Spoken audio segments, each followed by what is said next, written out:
Donc ça, c'est une moto qui est dans l'esprit Board Tracker, qui est trompeuse et qui n'est pas commercialisée, c'est du pur custom. Et il y en a deux au monde qui ont été réalisés, dont deux en France par VTM, c'est Vétuine Mécanique, qui sont dans le Gers, à Or.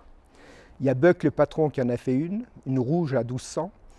Et Steph, alias Cesarino, qui en a fait une aussi, qui est le mécano. Moi, je l'ai racheté à Steph en septembre l'année dernière.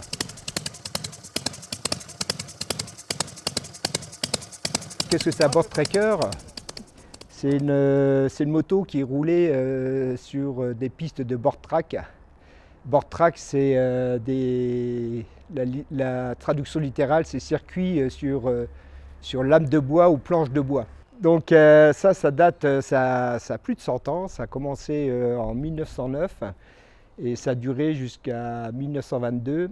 Donc il y a ces pistes de board track qui ont été créées, c'était des anneaux constitués de planches de bois, comme un gros parquet, et du style Montlhéry avec des virages relevés pour pouvoir enquiller les anneaux à fond. C'était une moto de course donc qui n'avait pas de frein. Les pilotes se lançaient à fond. Il n'y avait pas d'embrayage, il n'y avait pas de boîte de vitesse. C'était entraîné avec un système de pédalier. Et une fois qu'ils démarraient, il y avait 2-3 tours de chauffe et puis hop, après ils enquillaient à fond. Après, on a appelé ce type de piste était quand même relativement dangereux. Les pistes de la mort, parce qu'il y avait souvent des blessés, des pilotes décédés. Jusqu'en 1922 où il y a eu 6 décès lors d'une course. Alors ça, c'est pas un vrai board tracker. Un vrai board tracker, le collectionneur, il va le garder et c'est un roulable. C'est un roulable pourquoi? Parce qu'il n'y a pas de frein avant, il n'y a pas de frein arrière. La poignée de gaz, elle est à gauche. La poignée droite pour arrêter le moteur. Et puis ça pétarade de partout et c'est pas agréable à rouler. Donc les pilotes, eux, ils s'arrêtaient sur la piste, sur l'élan, et ils remontaient leur virage et ils s'arrêtaient comme ça. Un peu de gaz.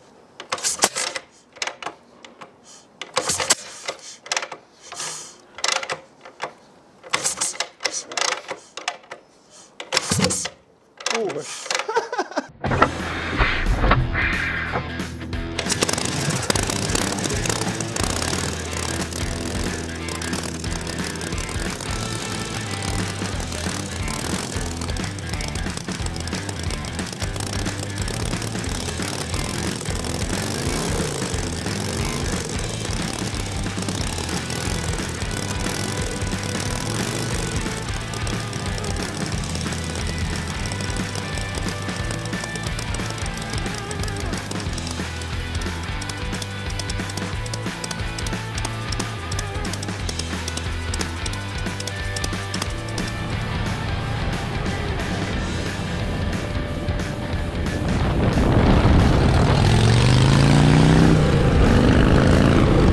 Le cadre est fait maison, donc ça a été fait par Vétuine Mécanique. Cadre entièrement fait maison avec des supports spécifiques. Il y a un bloc moteur Sportster qui a été mis dedans. À l'époque, en 1920, les blocs c'était déjà à 1000 cm3, donc moteur en V, soupape latérale. Ils avaient même 4 soupapes, je crois, par cylindre. Ils ont sorti des moteurs à 8 soupapes. Et pour retrouver l'état d'esprit de l'époque, déjà un moteur modèle J, c'est très dur à trouver. Il faut déjà avoir la moto qui aille avec. Et en plus, un poumon. Le modèle J, ça fait 10 chevaux. Les modèles courses de l'époque, ça faisait 16 chevaux. Donc là, c'est un 883 que j'ai modifié pendant l'hiver, lorsque j'ai refait entièrement la moto, enfin refait. Elle était déjà en état concours, mais je voulais la faire à ma sauce. L'avantage de celle-ci, je ne suis pas emmerdé au niveau supplant mécanique par rapport à un moteur d'époque de 1920. Un Sport, c'est fiable, hein. Alors il faut savoir qu'en 883, c'est quand même un poumon. Donc je l'ai un peu survitaminé, entre guillemets. J'ai mis un peu de watts. De 8,83, je suis passé en 1200 avec les kits SNS. J'ai mis des soupapes allégées Kibble White avec des coupales titane. Et j'ai changé également les arbres à cam. Il y en a 4 sur le Sport. J'ai mis des Andrews N8. Bon, ce n'est pas les arbres à cam hyper pointus, mais ça permet, ils appellent ça du street race. Ça permet d'avoir un bon couple moteur de 1500-2000 jusqu'à 6000.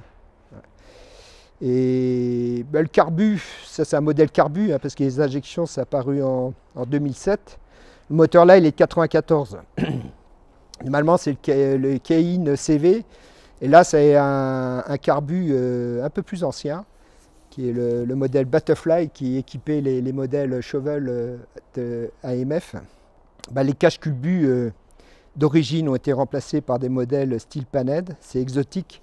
J'ai Vulcan aux USA qui font ça. Et les carters, parce que sur le Sportster, on a un carter de distribution et boîte de vitesse monobloc. C'est un bloc unit.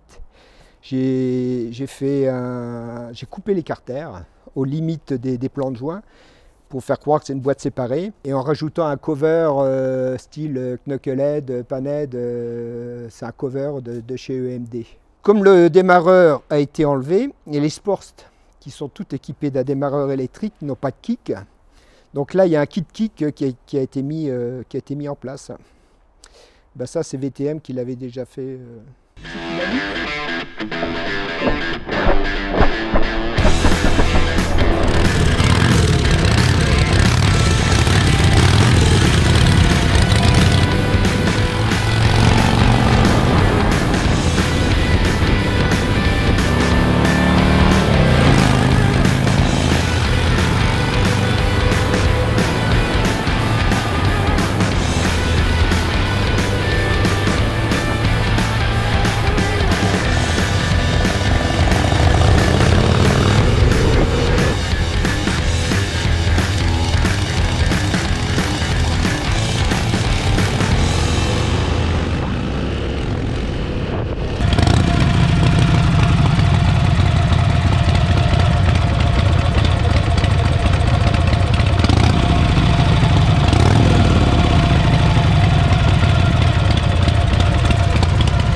Les gens sont toujours assez surpris de savoir comment je peux rouler avec un piège comme ça. Mais bon, ça se roule. Hein. Ah, moi, j'ai l'habitude de rouler des pièges, hein, donc elle est quand même spool hub. Spool hub, c'est sans frein avant. Les moyeux devant et derrière, on ne voit pas de frein. Et pour essayer d'avoir l'esprit des board trackers de l'époque, mais j'ai quand même un frein, un tambour latéral à l'arrière qui vient d'un 900 fonte, un Sport. Voilà, qui a été adapté. Et puis j'ai du frein moteur. Donc pourquoi je l'ai repeinte? Au départ, c'est une moto qui était équipée d'une béquille centrale, très dure à béquiller, donc elle n'était pas vraiment pratique. Et donc en enlevant la béquille, il fallait déjà déposer le moteur et tronçonner la béquille. Et la fourche, pareil, je l'ai rabaissée au niveau de l'assiette à l'avant. Les biellettes ont été inversées, ce qui fait que la fourche, l'avant de la moto était plus haute. Et puis j'ai modifié également des pièces au niveau du moteur pour avoir un côté plus oldies. Alors sur ce qui a été fait au départ par VTM, eux ils ont quand même, beaucoup bossé, parce que déjà la fourche, elle a été rétrécie. Ils ont rajouté les ailettes pour se rapprocher des fourches de l'époque. Les roues, on a 2 roues de 22 pouces avec des jantes à talons et des pneus spécifiques. Donc ça, c'est des pneus très rares qu'on a du mal à trouver. C'est des coqueurs dans cette dimension. Mais ça correspond aux roues de l'époque. Roue avant, roue arrière, c'est strictement identique. Et le cadre, ils ont réussi à faire un cadre qui est pas mal. Ça équilibre la moto. Et ils ont adapté un réservoir qui est une réplique des réservoirs de l'époque, de 1920, des modèles J, avec une partie essence. Là, j'ai le réservoir d'huile et j'ai une batterie, parce que j'ai quand même un allumage batterie bobine, la batterie qui est devant ici. Voilà. Et, le siège, la selle a été faite sur mesure pour rappeler un peu les selles qui se faisaient sur les board trackers, les Messenger. On pourrait croire que c'est une magnéto. Effectivement, c'est un cache de magnéto joint et qui a été mis en place pour remplacer le démarreur. Donc c'est une moto kick only, on ne peut pas la démarrer, il n'y a plus de démarreur. Au niveau du faisceau électrique, il y a tout qui est intégré, tu vois, les câbles sont intégrés. Là j'ai un inverseur code phare, pareil, les câbles électriques sont intégrés. Donc ça passe après dans le cadre, ça ressort par en dessous. Et là pareil, là on a les câbles et ça fonctionne, hein. Il y a le feu rouge et puis feu stop. Bon après c'est un faisceau simplifié, hein. J'ai phare, code phare, feu stop, feu rouge. Puis j'ai rajouté un rétro parce qu'il n'y en avait pas.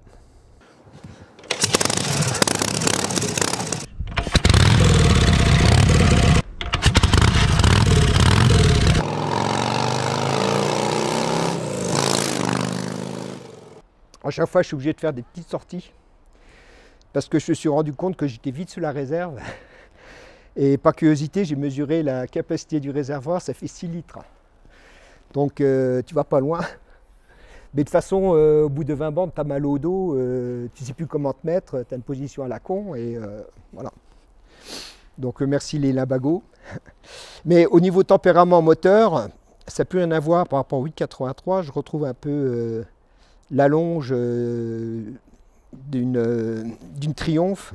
Donc on verra bien aux courses d'accélération ce que ça peut donner.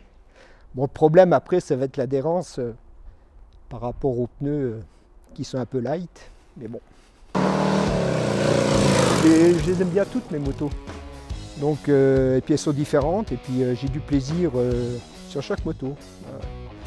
Puis à chaque fois, il y a un petit truc à faire. Donc, c'est pour ça que j'aime bien rouler en ancienne. Ça a du charme et pour rouler à 80 sous les routes, c'est largement suffisant, hein. Moi, quand je suis à 100, 120 là-dessus, c'est comme si tu roulais à 2,20 ou 2,50 sur une sportive.